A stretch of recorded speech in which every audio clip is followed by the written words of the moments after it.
Bible చెప్తుంది, ఈ లోకాన్ని మొదట ప్రేమించింది దేవుడు. లోకం దేవుణ్ణి ప్రేమించలా. తెలుసండి, ఈ లోకమంతా ఏకమై నా దేవుణ్ణి ఒంటరోని చేసేసింది. ఏదేని తోటలో ఆదాము అవ్వలు ఏకమై నా దేవుణ్ణి ఒంటరోని చేసేశారు.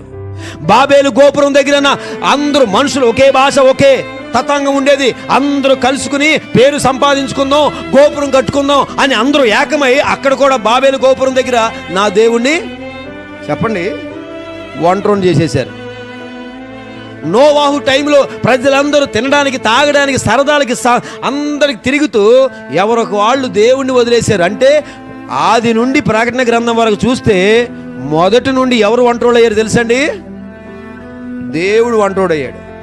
నిన్ను ప్రేమించినందుకు ఆయన్ని ఒంటరోని చేశావు.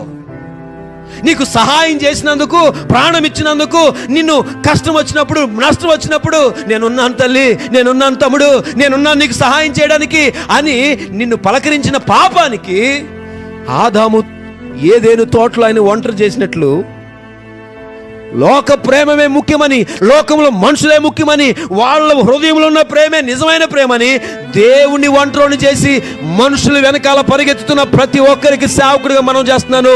ఆ ప్రేమలో మోసం ఉంది.